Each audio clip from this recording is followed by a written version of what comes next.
Hello दोस्तों, मैं Sunil Sutar, junior account assistant Indian railway, आप सभी का अपने यूट्यूब चैनल एसएस क्लासेस पे स्वागत करता हूं। तो दोस्तों, एनटीपीसी की सीरीज चल रही है, उसमें अपने सीवीटी 1 का 21 जनवरी की सेकंड शिफ्ट का एग्जाम करेंगे। इससे पहले अपने 20 जनवरी तक की जितनी भी शिफ्ट में एग्जाम हुआ था 28 दिसंबर से लेके वो कंप्लीट कर लिया है। और अगर आपने टेस्ट नहीं लगाया है तो आप प्लेलिस्ट बनी हुई है इनकी अलग अलग सीवीटी 1 सीवीटी 2 की, सीवीटी 1 और सीवीटी 2 की, ठीक है। तो अगर आपने टेस्ट नहीं लगाया है तो अलग अलग प्लेलिस्ट बनी हुई है, टेस्ट लगा सकते हैं। तो चलिए क्लास को स्टार्ट करते हैं दोस्तों। अगर आप चैनल पे नए हो तो चैनल को सब्सक्राइब कर लो और बेल आइकन पे क्लिक जरूर कर लें। चलिए क्लास को स्टार्ट करते हैं। बालाजी ने अपनी कुल निवेशित राशि के 1/7 को 4% पर, 1/2 भाग को 5% पर और शेष को 6% की दर पर 1 वर्ष के लिए निवेश किया। उसे कुल 730 रुपए का ब्याज प्राप्त हुआ। कुल निवेशित राशि कितनी थी? देखो दोस्तों, इसमें मान लो 1/7 पार्ट, 1/2 पार्ट आपको दिए है, तो आप टोटल धन मान लो 7 और 2 का एलसीएम कितना आएगा दोस्तों? टोटल 14 रुपए। 14 का 1/7 करोगे तो आपने कितने परसेंट पर 1/7 कितना आएगा? 2 रुपये आएगा। इसका 1/2 करोगे कितना आएगा? 7 रुपये आएगा। अब देखो शेष भाग बच गया, रिमेनिंग 2 और 7 9 हो गए, कितना बच गया? 5 पार्ट। अब ये कहता है दोस्तों कि इसको कितने पे लगाया? 5% पर। इसको कितने पे लगाया? 6% पर, सॉरी 5%, ये कितना है? 4 है, ठीक है। ये कितने पे लगाया? 4% पर, ये 5% पर और ये 6% की दर से 1 वर्ष के लिए लगाया है। ये धन हो गया प्रिंसिपल, ये क्या होगी? रेट होगी, ठीक है। और टाइम 1-1 साल है तो 1-1 साल के लिए साधारण ब्याज पर लगाया क्या, ठीक है। तो इसने कुल देखो कुछ नहीं दिया, इसका मतलब इसने सिंपल इंटरेस्ट पर लगाया है। तो आप क्या करो दोस्तों, इसको 200, इसको 700, इसको 500 कर दो, इसका मतलब ये टोटल 1400 रुपये होगी, है ना। 00 रेशियो में आप लगा सकते हो। अब देखो इसका 4% करोगे तो इसका आप सीधा निकाल लो, 1 साल का सिंपल इंटरेस्ट आएगा, ब्याज कितना आएगा? 4 दूनी 8, 5 7 35 और 6 5 30। टोटल ब्याज कितना हो गया? 30 और 30 60, 60 और 5 65 और 8 65 और 8 73, मतलब 73। 73 रुपये ब्याज है। आपको क्वेश्चन में दिया 730 मिला है, कितने गुना? 10 गुना। एक की वैल्यू 10 होगी ना, 10 गुना का मतलब, इसका मतलब टोटल धन कितना है? 10 गुना। इसका कर दो, 14,000 आंसर आ जाएगा। नेक्स्ट, यदि एक वृत्त की स्पर्श रेखा बिंदु P से वृत्त को बिंदु A पर स्पर्श करती है। देखो एक वृत्त दिया हुआ दोस्तों, ठीक है। तो एक बिंदु P है कोई, यहाँ पे P पॉइंट मान लो आप, ये P है। अब ये कहता है इसकी एक स्पर्श रेखा है जो P पॉइंट से बिंदु A पर स्पर्श करती है इसको, यहाँ पे इसका ये सेंटर मान लो O, O दिया क्या? AP की वैल्यू दी है दोस्तों आपको 15 और दिया गया है कि वृत्त की त्रिज्या कितनी है दोस्तों? 8। इसका मतलब यहाँ पे 90 डिग्री कोण बनेगा। त्रिज्या और स्पर्श रेखा की सॉरी केंद्र से अपनी त्रिज्या को मिलाते हैं इस प्रकार, जैसे मान लो, एक सेकंड दोस्तों बताता हूँ आपको। अगर वृत्त के केंद्र से आप स्पर्श रेखा पर सीधी रेखा मिलाते हो तो इसका मतलब ये 90 डिग्री का कोण बनता है, ठीक है। लंबाई इसकी 8, त्रिज्या तो ये कितनी है? 8। आपको ये दूरी ज्ञात करनी है। देखो ये समकोण त्रिभुज है तो 8 15 17 का ट्रिपलेट होता है। इसका मतलब ओपी की लेंथ पूछी थी क्या? वृत्त के केंद्र से पी की दूरी, तो मतलब ओपी पूछा था, कितनी आ जाएगी? 17। नेक्स्ट, महेंद्र और हरीश एक व्यवसाय में 20,000 रुपए और 30,000 रुपए का निवेश करते हैं। 3 महीने के बाद हरीश अपने निवेश में से 5,000 रुपए निकाल लेता है। उनके बीच प्राप्त लाभ का किस अनुपात में विभाजित होगा? देखो दोस्तों, महेश और कौन है? हरीश है। इसने 20,000 और 30,000 लगाए हैं तो आप इनका रेशो बना लो, कितना आएगा दोस्तों? इसका 3 जीरो काट तो 20 और 30 बना लो, ठीक है। इसने 20 रुपए लगाए हैं, मान लो इसने कितने लगाए हैं? 30 रुपए लगाए हैं। देखो 3 जीरो इसकी काटी है तो इसकी भी 3 जीरो काट दो, तीनों में कॉमन है, जितनी जीरो आपने काट दी। इसका मतलब क्या हुआ? इसने 20 रुपए लगाए, इसने 30 लगाए, इसने 5 क्या किया? अब निकाल लिया। 5,000 मत बोलना क्योंकि काटने के बाद 5 रुपए निकाले हैं, ठीक है। अब इसने क्या किया? 3 महीने बाद हरीश ने निकाल ली, इसका मतलब इसने 30 रुपए लगाए थे 3 महीने के लिए। अब इसने 5 रुपए निकाल लिए तो 30 में से 5 गया, 25 बचेंगे, है ना। अब ये कितने टाइम के लिए लगाया है? अब इसने तो कुछ नहीं निकाला, इसका मतलब पूरे 1 साल के लिए 12 मंथ के लिए यही पैसे लगाए हैं। इसने 12 महीनों में से 3 मंथ के लिए कुछ पैसे लगाए और 9 मंथ के लिए कुछ, तो टोटल कितने होगी? 12 मंथ। तो ये 9 मंथ के लिए लगाए होंगे। यहां से देखो 3 चौके 12, 3 से 3 कट गया, 3 तिया 9। फिर 4 से कट रहा है क्या, या 2 से कट रहा है, नहीं कट रहा, 3 से भी नहीं कट रहा, तो 20 चौके 80। अनुपात ये कितना आ जाएगा, 30 और 25 तिया 75। ये कितना हो गया दोस्तों, 105 हो गया। तो 5 से काटोगे तो 16 और 5 से काटोगे दोस्तों 21, तो इनका रेशियो कितना आ गया, डायरेक्ट 16:21। नेक्स्ट, जब एक साइकिल निर्माता साइकिल का विक्रय मूल्य 50% घटा देता है तो बिकने वाली साइकिलों की संख्या तेजी से 700% बढ़ जाती है। आरंभ में निर्माता को 140% का लाभ प्राप्त होता था, तो नया लाभ प्रतिशत ज्ञात कीजिए। देखो दोस्तों, आप मान लो एक पेन खरीद के लाए 5 रुपए का, ये सीपी हो गया, ठीक है। अब आपने 10 पेन खरीदे चाहिए, एक पेन, प्रत्येक पेन का आपने देख लिया इस पर कितना लाभ हो रहा है, तो सेम ही बेच रही, सेम रेट में बेच रही हो ना। 5 रुपए वाला पेन है तो 5 का ही बेचोगे। मान लो 7 रुपए में बेच रही हो, 6 में बेच रही हो 5 रुपए का पेन। या आप अपने छोटे होते हैं तो 4 रुपए वाला पेन 5 रुपए का पेन लाते थे। इसका मतलब दुकानदार ने तो पैकेट लेके आया था ना, वो एक 4 रुपए का पेन पड़ा उसको वो 5 में बेच रहा है। पूरा पैकेट मतलब पूरे पैकेट में मान लो 12 पेन आए हैं, तो 12 को वो संख्या का कोई डिपेंड है क्या, संख्या तो रेशियो कट जाएगी, है ना। मतलब इस पे देख रहा है कि रेशियो कितना प्रॉफिट हुआ है एक पेन पर, वो सभी पर होगा। तो एक का लाभ हुआ 4 पर गुणा में 100%, ये आता है। तो इसने देखा कि इसको लाभ कितना हो रहा था, 140% का। इसका मतलब 140% को तोड़ोगे तो कितना आएगा, 20 7 140 और 20 5 100, मतलब 5 रुपए का पेन को 7 रुपए लाभ पर बेच रहा है, ठीक है। तो इसका मतलब ये कितने में बेच रहा है, 12 रुपए में बेच रहा है। समझ में आई क्या। अब ये कहता है कि विक्रय मूल्य 50% कम कर दिया, ये पहले का है शुरुआत में। अब इसने क्या कर दिया, क्रय मूल्य तो सेम रखा, विक्रय मूल्य को इसने 50% कम कर दिया। इसका मतलब क्या कर दिया, आधा कर दिया, मतलब 6 कर दिया। अब लाभ बताओ कितना है, तो 1 से कितना, 1 का लाभ हो रहा है 5 पर गुणा में 100%, इसका मतलब अब कितना लाभ हो रहा है, 20%। नेक्स्ट, 2 की पावर 10 माइनस 3 की पावर 10 अपॉन ये सोल्व करना है। करने पर प्राप्त क्या होगा दोस्तों, आपको सोल्व नहीं करना, बस इसमें से ऑप्शन देखो इस प्रकार दिए हैं कि पॉजिटिव आएगा या नेगेटिव। तो क्या करना है, देखो 2 की पावर 10 है, देखो पावर सेम है, 2 की पावर 1 है मान लो, और 3 की पावर भी 1 है, ठीक है। अब बताओ यहां से क्या आएगा, आप बोलो सर नेगेटिव आएगा, ठीक है, क्योंकि 3 की पावर 1 माइनस 2 की पावर 1 होता, सेम पावर है, तो आपको पता होता कि पॉजिटिव आता सर, ये तो सॉरी कितना आएगा, 1 आएगा माइनस का, पॉजिटिव आएगा ना। लेकिन ये क्या आ रहा था, नेगेटिव आ रहा था। तो यहां से आपको देखते ही पता चल गया कि सर पावर सेम है, 2 की पावर 10 में आएगा जो भी, है ना, और 3 की पावर 10 आएगा, तो ये क्या आएगा दोस्तों, ये आएगा नेगेटिव। नीचे नीचे भी सेम है, देखो पहले छोटी संख्या है, तो इसका मतलब यहां से भी क्या आएगा, नेगेटिव आएगा। इन दोनों से क्या हो जाएगा, पॉजिटिव हो जाएगा, कट जाएगा ना। तो ये एक धनात्मक परिमेय संख्या प्राप्त होगी। देखो ऋणात्मक नहीं होगी, नई धनात्मक नई ऋणात्मक, देखो धनात्मक प्राप्त हो रही है। तो ये तीनों ऑप्शन इसके नहीं होंगे, पहले वाला ऑप्शन इसका सही हो जाएगा। नेक्स्ट, यदि एक निश्चित राशि पर 8% वार्षिक दर से 3 वर्षों के लिए साधारण ब्याज 4,000 रुपए पर 10% वार्षिक दर से 2 वर्षों के लिए प्राप्त चक्रवर्ती ब्याज से आधा है, तो साधारण ब्याज पर निवेशित राशि ज्ञात कीजिए। देखो आपने सिंपल इंटरेस्ट पर मान लो P रुपए निवेश किए, कितने परसेंट दर से, 8% की दर से, कितने साल के लिए, 3 साल के लिए। अब कहता है ये जो आपने लगाए हैं वो क्या है, 4,000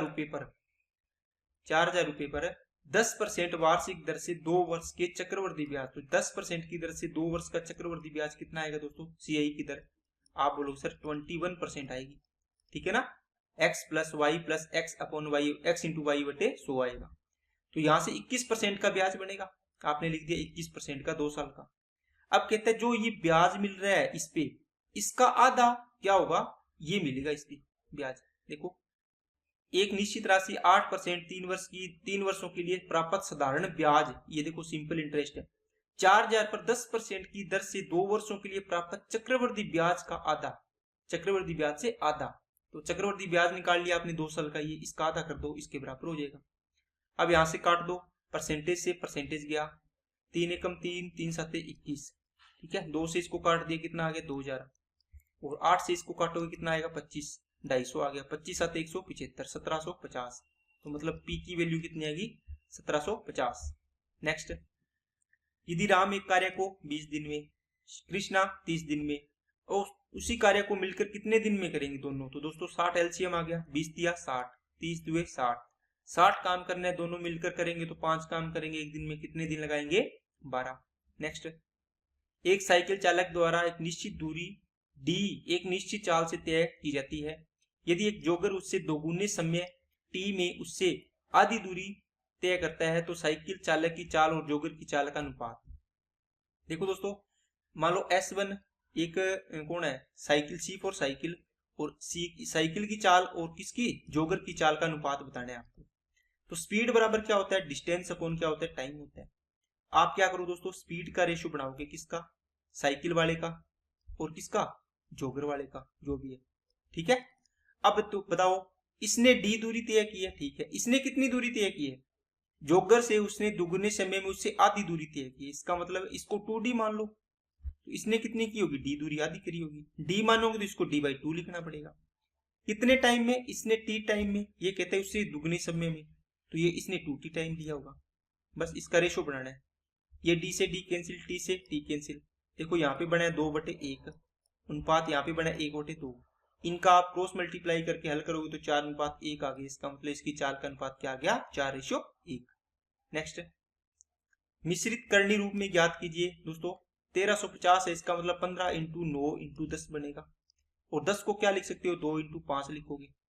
अब यहां से देखो, इसको 5, इसमें से 5 ले लो, एक इस पे वर्गमूल है ना, तो 5 इंटू इसको लिखोगे 3 × 9 × 2 और इंटू में 5। यहां से बताओ 5 और 5 का पेयर बना तो बाहर आ गया 1 5 है। यहां से 9 का वर्गमूल करोगे तो 3 आ जाएगा बाहर। अंदर क्या बच गया दोस्तों, 3 और 2। इसका मतलब इन दोनों का वर्गमूल नहीं लिया जा सकता, तो 15√2 आंसर आ जाएगा। नेक्स्ट, एक विक्रेता ने 200 क्विंटल गेहूं 1200 रुपए प्रति किलो की दर से खरीदे। 10,000 रुपए उसके परिवहन और भंडारण पर खर्च किए। यदि वह 13 रुपए प्रति किलो की दर से यह गेहूं बेचता है तो विक्रेता का लाभ परसेंट ज्ञात कीजिए। इसने क्या किया दोस्तों, देखो पहला तरीका आपको बता देता हूं, बेसिक तरीका। 200 क्विंटल गेहूं खरीदा, 1200 रुपए प्रति किलो। इसने खरीदा है दोस्तों सीपी कितना, 1200 रुपए 1 क्विंटल के, तो 200 क्विंटल के कितने हो गए, इतना पैसे हो गए टोटल, गुणा कर दिया।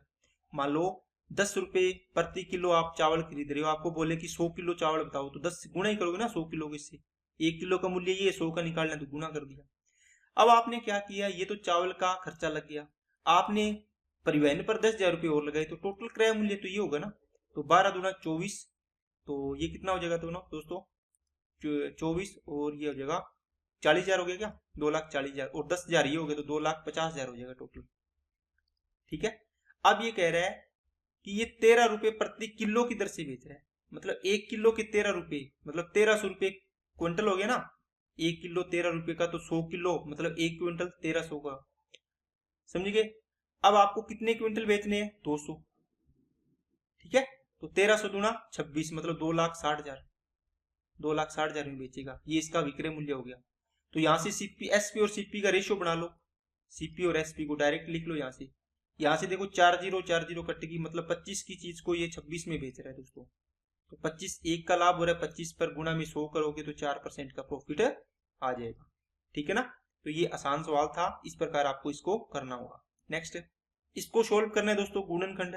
तो आपने देखा कि x² plus 11x y plus का 24 y और स्क्वायर, ठीक है, बराबर कुछ नहीं दिया, इसके गुणनखंड बताने हैं। तो दोस्तों इसको आप सोल्व करोगे तो किस प्रकार कर सकते हो आप गुणनखंड, आपको देखो इन दोनों का मल्टीप्लाई, इसको इस प्रकार तोड़ना है कि इन दोनों का गुणा इसके बराबर हो, ठीक है। आप इसमें से आपको पता है कि देखो 8 और 3 के पेयर बनेंगे, बस देखना है 8x और ये क्या बनेगा 8xy, और ये बनेगा दोस्तों आपका 3xy। 8 और 3 11 हो रहे हैं प्लस के, दोनों प्लस के लेने पड़ेंगे तभी 11xy बनेगा, ठीक है। ये कितना है, इसको मतलब गुणा किए तो 24x² y² बना था, इनको गुणा करोगे देखो 8 24x² y² बनेगा। इसका मतलब क्या हुआ दोस्तों, x² प्लस का 8xy plus 3xy plus 24y²। यहाँ से दो के पेयर बनाते हैं अपने, है ना, द्विघात समीकरण हल करते हैं, यहाँ से x कॉमन ले लिया, x प्लस कितना बच गया 8y, यहाँ से आपने 3y कॉमन ले लिया, तो यहाँ कितना बच गया दोस्तों x प्लस 8y। अब इन दोनों पदों में फिर देखो क्या कॉमन आ रहा है, x प्लस 8y कॉमन आ रहा है, बीच में क्या बच गया, ये बाहर चला गया, यहाँ x बच गया प्लस का 3y बच गया, ठीक है।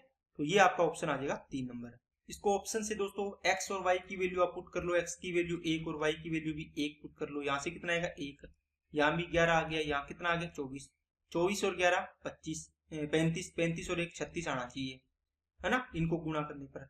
तो यहाँ 1 रखा प्लस ये हो गया 8, ठीक है। ये कितना हो जाएगा 1 प्लस ये कितना हो जाएगा दोस्तों आपका 4, 3 और 1 4, 4 नीम 36 बन रहा है। इसका मतलब ये ऑप्शन आपका सही है, ठीक है।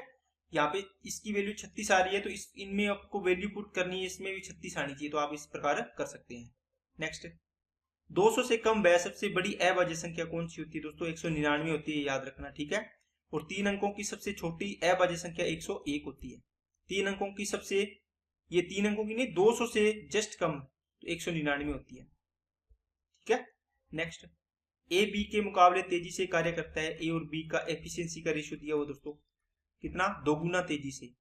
इसका मतलब ये 1 काम करता है उतनी देर में ये 2 काम करता है, दुगना हो गया ना। दोनों मिलकर 12 दिन में करते हैं, इसका मतलब दोनों टोटल वर्क निकलेगा यहाँ से, तो 12 दिन में करते हैं। एक दिन में दोनों कितना करते हैं? 3 काम, तो टोटल काम कितना हो गया? 36 हो गया।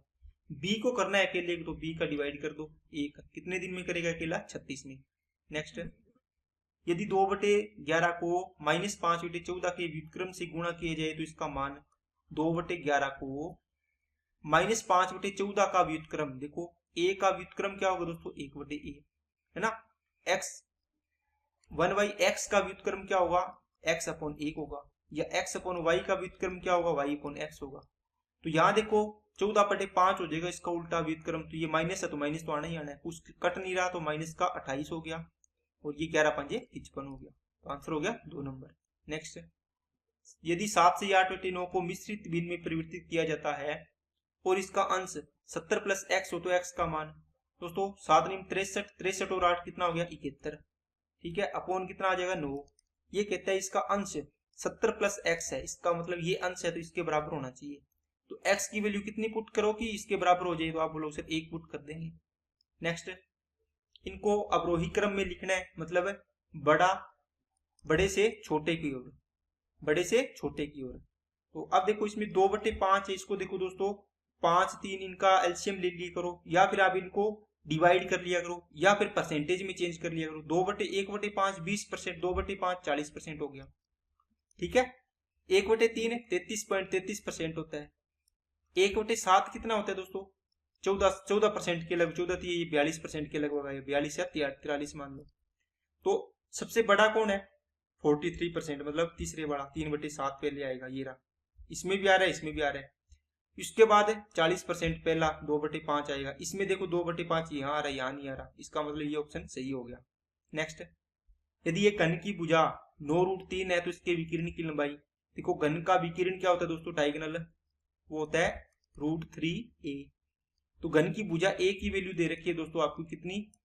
9√3, √3 को √3 से गुणा किया 3 और 9 तिया 27, आंसर आ जाएगा। नेक्स्ट, एक वृत्त की त्रिज्या r बराबर 36 सेंटीमीटर, वृत्त की चाप की लंबाई l है, यदि 4l बराबर कितने? 3r, तो वृत्तखंड का क्षेत्रफल ज्ञात कीजिए। देखो ये मान लो आपको ये पूछा हुआ है कि एक वृत्त दिया हुआ है दोस्तों, ये वृत्त की शेप तो नहीं बनी, चलो बना लेते हैं अपने। अब देखो यहाँ क्या दिया हुआ दोस्तों आपको, मान लो ये इसका सेंटर है, इसकी यहाँ से इतना इसका एरिया बने हैं, ये एरिया ज्ञात करना है। इसके चाप की लंबाई का मतलब हो गया इस लंबाई की बात करें, इस पॉइंट से लेके ये लंबाई कर्व वाली, तो ये l है, ये r होगी, ये भी r होगी। ये कितना दे रखा है? 36, ये भी कितना दे रखा है? 36। ये कोण नहीं दिया हुआ दोस्तों आपको, क्या नहीं दिया हुआ? कोण नहीं दिया हुआ। 4l बराबर 3r है, यहाँ से l और r का रेशियो आ जाएगा दोस्तों कितना? 3/4। देखो r की वैल्यू कितनी दे रखी है? 36, इसका मतलब इसकी वैल्यू कितनी हो जाएगी? 9 गुना है, तो ये कितनी हो जाएगी? 9 × 27 हो जाएगी, इनका रेशियो आ गया ना, ये भी 9 गुना कर दो। इसका मतलब l की वैल्यू 27, r की वैल्यू 36। क्या समझ में आई क्या बात है? देखिए अगर आपको दोस्तों यहाँ पे थीटा कोण दिया होता तो आप चाप की लंबाई इसका कैसे निकालते? πr² θ/360 डिग्री से निकालते, इसके मतलब इस एरिया, इसका एरिया पूरे का, इस कोण का। तो यहाँ पे थीटा अब नहीं दिया हुआ, तो दोस्तों अपने क्या करेंगे, इसकी अपनी चाप की लंबाई देख लेंगे, ठीक है। कैसे? देखो πr² मतलब r की वैल्यू कितनी होगी? 36, तो 36 × 36 आएगा। यहाँ पे θ/360 होना था, लेकिन आप यहाँ पे क्या करो, एल की मान की लंबाई कितनी है इस चाप की लंबाई, आप लोग सर आपके पास आई है एल की वैल्यू 27, ये 27 दे रखी है आपको, निकाली आपने। नीचे कितने में से 27 है, टोटल के नीचे लगा दो ना, 2 पाई आर, इतने पार्ट की लंबाई कितनी है, 27 है ना, ये 27 है। आप पूरे की पूरी इसमें डिवाइड कर दो तो इतने पार्ट की आ जाएगी, ठीक है, ये कोण बन जाएगा एक तरीके से। तो ये 2 पाई आर, आर की वैल्यू 36 है आपके पास, पाई से पाई कैंसिल हो गया, इस 36 से ये 36 गया, इसको काटोगे तो 18 आ गया, 18 दूना 36, 18 7 126, तो ये आ गया 6 8 और ये आ गया 4, तो 486 इसका आंसर आ जाएगा। नेक्स्ट, P बराबर दोस्तों, P बराबर A into m into R और Q बराबर B into m into 2 into R. तो ए बी एम आर विषम अभाज्य संख्याएं हैं, इसका मतलब है इसमें अभाज्य संख्या कौन सी नहीं है, 2, क्योंकि इसने बोला है कि विषम अभाज्य संख्याएं हैं, किसी की भी मान 2 नहीं है इसमें, समझ में आई क्या बात। अब पी और क्यू का एचसीएफ पूछा है, एचसीएफ क्या होता है दोस्तों, हाईएस्ट कॉमन फैक्टर। एचसीएफ क्या आएगा, दोनों में ए बताओ, इसमें है क्या, एक नहीं है तो ये नहीं आएगा। एम बताओ, इसमें है, इसमें, इसका मतलब एम आ गया। आर इसमें है, इसमें भी है, इसका मतलब आर आ गया। अब देखो इसमें तीनों आ गए, इसके अलावा कुछ नहीं मिला इसमें कॉमन, तो ये इसका एचसीएफ हो गया। एलसीएम निकालना होगा तो दोस्तों फिर तो सारी आ जाएगा, ए आ जाएगा, ठीक है, एम तो कॉमन है ही, आ गया एक बार, आर भी आ गया, बी भी आ गया और 2 भी आ जाएगा, तो सारा का सारा इसके अंदर आ जाएगा, ठीक है। नेक्स्ट, इसका मान ज्ञात करना है दोस्तों। देखो यहाँ पे आपको, देखो आपको विषम संख्याओं का योग दे रखा है, 1 + 3 + 5, है ना। तो आपको पता है कि जितनी 1 2 3 पद होते हैं तो इनका योग कितना हो गया, 3 का स्क्वायर होता है। अगर 5 पद है तो 5 का स्क्वायर, 7 पद है तो 7 का स्क्वायर, है ना, 4 पद है तो 4 का स्क्वायर। देखो 3 पद है तो 3 का स्क्वायर ही हो गया, 4 पद है तो 4 का स्क्वायर हो गया, 5 पद है तो 5 का स्क्वायर हो गया, ओके। और ये क्या है, अंडर रूट के अंदर है, 3 का स्क्वायर, 4 का स्क्वायर और 5 का स्क्वायर। इसका रूट करोगे तो 3, इसका रूट किया 4, इसका अंडर रूट किया 5, 4 5 20, 20 दिया 60, आंसर आ जाएगा। नेक्स्ट, एक स्कूल में लड़कों और लड़कियों की संख्या का अनुपात 3:2 है, 3 अनुपात कितना है दोस्तों, 2, बॉयज एंड गर्ल्स का। यदि 20% लड़कों और 25% लड़कियों को छात्रवृत्ति मिलती है तो कितने % छात्रों को छात्रवृत्ति नहीं मिलती। देखो दोस्तों टोटल इसको आप 300 200 कर लिया करो जब भी आपको परसेंटेज वैल्यू निकालनी हो। इसमें से 20 को नहीं मिलती तो 80 को तो मिलती है, 20 को मिलती है तो 80 को नहीं मिलती, 25 को मिलती है तो 75 को नहीं मिलती, ठीक है। इसका मतलब नहीं मिलने वाला, इसका 80% निकाल दो, इसका कितना 75% निकाल दो, मतलब छात्रवृत्ति नहीं मिलती है, ठीक है। अब देखो 80 का 80% निकालना है इसका, तो कितना आएगा, 8 × 24, कितना आएगा 240, 75% मतलब 150, तो टोटल कितने हो गए, 0 5 और 4 9 और ये हो गया 3, 390। टोटल कितने थे, 500 स्टूडेंट थे, गुणा में 100, 0 से 0, 5 से इसको काट दो, 78% आंसर आ जाएगा। नेक्स्ट, त्रिभुज एबीसी बिंदु बी सी पर समकोण है दोस्तों, ये समकोण है इस पे सी पर, ए इसको सी दे दिया, इसको बी दे दो। कोण ए बराबर कितना है दोस्तों, 55 डिग्री है। आपको पूछे ए सी डी, यहां से इसने बताया सी डी लंब है ए बी पर, ये सी डी लंब है दोस्तों इस पर ए बी पर, ये 90 डिग्री बन गया, ये सी डी बन गया। आपको क्या पूछा है, ए सी डी, इसका मान पूछा है, ओके। अब बताओ, आपने एक थ्योरम पढ़ी होगी, मान लो कोई भी ट्राइंगल है इस प्रकार, इसका अगर बाह्य कोण बनाते हैं तो ये कोण है, इसके अंतःविमुख कोण, इस कोण के योग होता है। यहां बताओ इस और इस कोण का योग होगा तो इसके बराबर होगा क्या, ये ट्राइंगल बन रहा है जो, है ना। आप इससे भी कर सकते हो कि 55 और यहाँ पे क्या रखें कि ये 90 डिग्री बन जाए, इस तरीके से भी कर सकते हो। नहीं तो आप इस ट्राइंगल को ले लो, ये 90 है, ये 55, तो 90 और 55 कितना हो गया, 5 9 और 5 14, 145। एक त्रिभुज का 145 डिग्री है, तीसरा कोण बच गया कितना, 5 और ये आ गया 7 में से 4 गया 3, तो 35 डिग्री आंसर आ जाएगा। नेक्स्ट, दो संख्याओं का LCM 78, HCF GCD greater common divisor बोलते हैं क्या, ठीक है, देख लेना इसको डी से क्या है। यदि इनमें से एक एच संख्या 26 है तो दूसरी संख्या बताओ। देखो दोस्तों एचसीएफ को, है ना, बड़ी जब क्लासेज में पढ़ते हैं ना ग्रेजुएशन वगैरह तो वहां जीसीडी बोलते हैं इसको। एचसीएफ कितना दे रखा है, 13, तो दो संख्याओं का गुणा उनके एचसीएफ और एलसीएम के इक्वल होता है, तो ये फॉर्मूला इसके अंदर लग जाएगा। दूसरी संख्या ज्ञात करनी है, 3 13 3 39। नेक्स्ट, त्रिभुज का क्षेत्रफल ज्ञात कीजिए जिसके शीर्ष दे रखे हैं दोस्तों। देखो एक तरीका इसमें क्या होता है दोस्तों कि इसकी कोई भी एक उसको जीरो कर लिया करो, इसको इसके शीर्ष है इसको जीरो कर लो। मान लो आपने इसको जीरो करना है तो ये माइनस ए करोगे, यहाँ पे माइनस का बी प्लस सी मतलब माइनस बी माइनस सी करोगे। इसमें किया है तो यहाँ से तो क्या हो गया जीरो हो गया, ये भी क्या हो गया जीरो हो गया। अब यहाँ पर किया तो यहाँ भी करो माइनस ए, यहाँ भी क्या करो माइनस बी और प्लस का सी। माइनस करना है मतलब पूरे इस पूरे को, इसके बाहर माइनस लगाना पड़ेगा।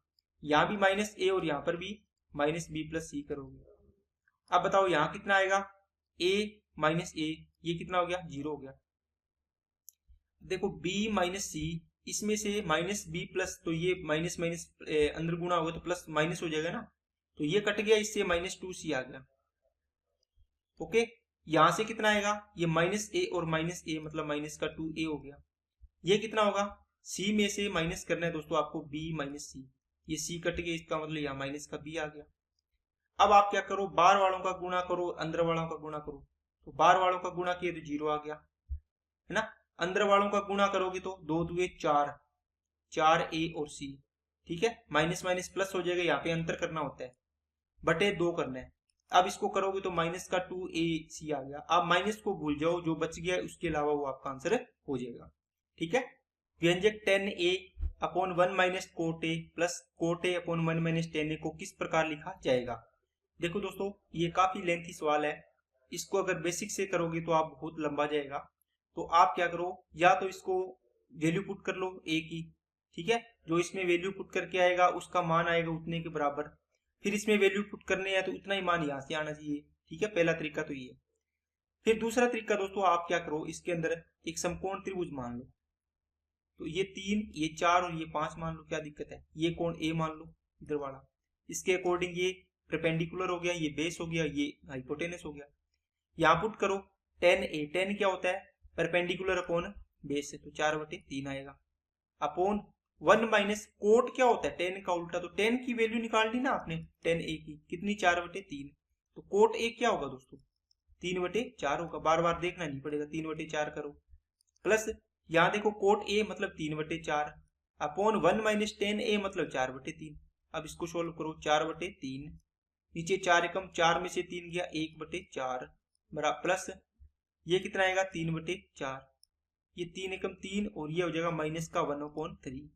अब यहाँ से कट रहा है क्या, नहीं कट रहा, तो चार चौके ऊपर आ जाएगा दोस्तों सोलह बटे तीन, माइनस ये कितना आ जाएगा तीन तीय नौ बटे चार, ये माइनस हो गया ना, ये माइनस यहाँ गुना हो जाएगा, तो चार सोलह चौके 64 माइनस नौ तिया 27 बटे में चार तिया 12, इसका मतलब ये आ गया 37 अपॉन कितना आ गया दोस्तों 12 आ गया।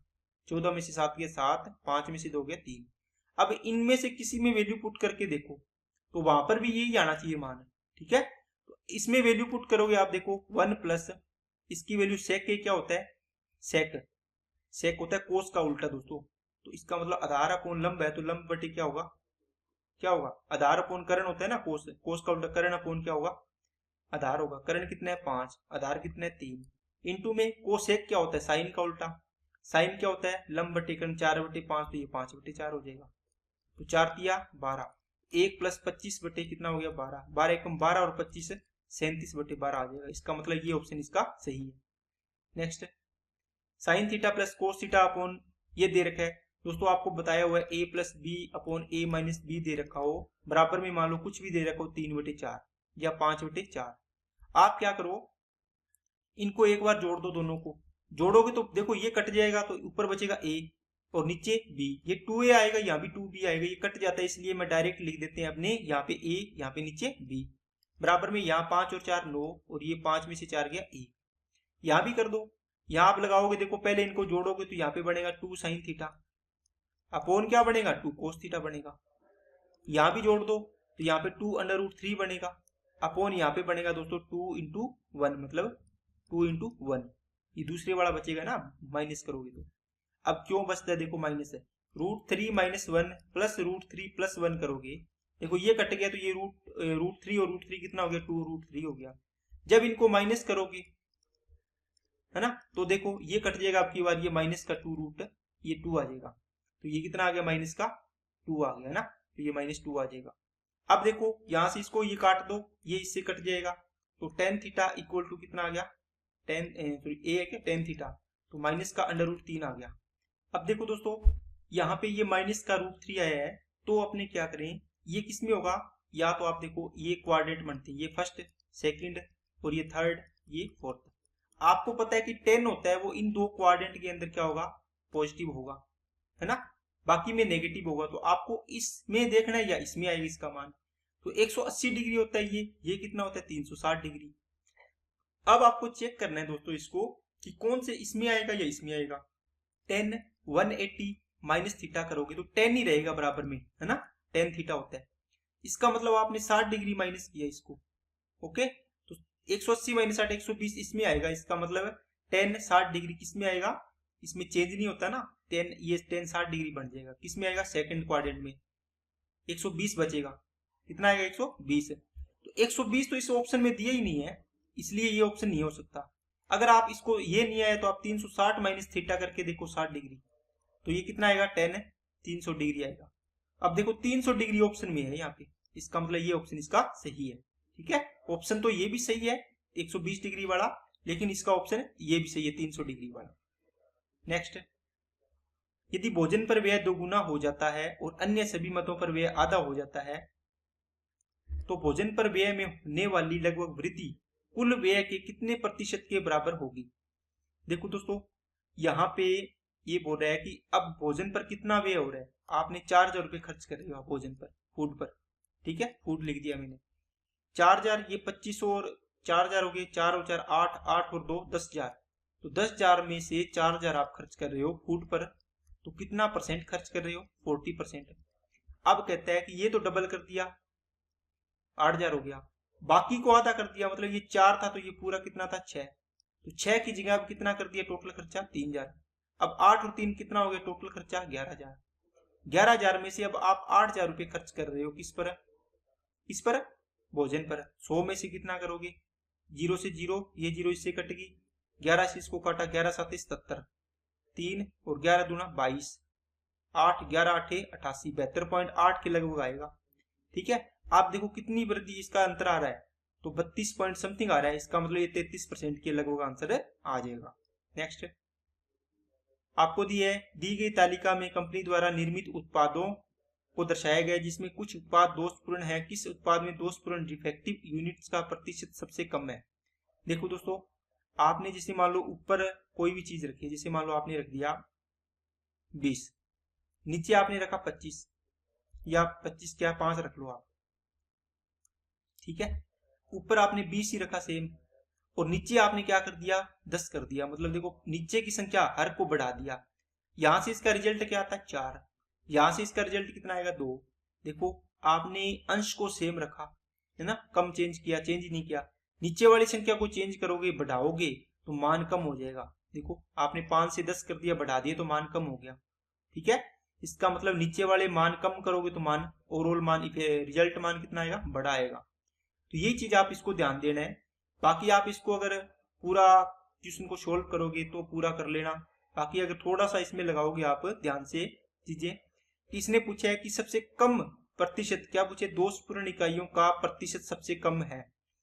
देखो टोटल यूनिट्स है कितनी 720, आप फिर ऐसे निकालोगे सबका, एस का कितना आएगा 408 बटे 720, 100 में से निकालोगे परसेंटेज आएगा। फिर आप निकालोगे आर का 405 अपॉन कितना आएगा 740, गुणा में कितना आएगा 100%। फिर किसका निकालोगे आई का, कितना आएगा 404 डिवाइड कितना 800, गुणा में 100%। आपने देखा ऊपर वाले आइटम देखो लगभग 408 है, 405 है, 404 है, 402 है, 403 है, थोड़ा ही फर्क है। लेकिन नीचे वाले देखो ये 720 है, 740 है, ये 800 है, इसके अलावा ये 760 है, ये 750 है। सबसे ज्यादा कौन है हर में, आप बोलो सर ये, इसका मतलब सबसे मिनिमम यही आएगा। ठीक है ना, बाकी आप करके देखना है तो करके देख सकते हो, इसका आंसर ये आ जाएगा। नेक्स्ट, समूह ग्रुप का नाम पुरुष की संख्या और महिलाओं की संख्या दे रखी है। आपको पूछे दिए गए समूह में से किस समूह में महिलाओं और पुरुषों का अनुपात उच्चतम था। इसका मतलब दोस्तों फीमेल और किसका, मेल का अनुपात पूछा है कि मैक्सिमम पूछा है, उसमें मिनिमम था इसमें मैक्सिमम, तो ये वैल्यू मिनिमम होनी चाहिए आपको अगर मैक्सिमम चाहिए रिजल्ट मान।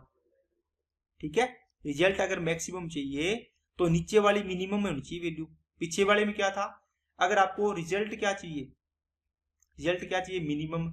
इसका मतलब क्या हुआ दोस्तों कि यहाँ पे मान लो ए और बी है, तो यहाँ पे बी क्या होना चाहिए, मैक्सिमम होना चाहिए। इसको ज्यादा से ज्यादा करोगे तो ये कम हो जाएगा, इसको कम करोगे नीचे वाले तो ये ज्यादा हो जाएगा। तो ये इसमें आप लगा सकते हो।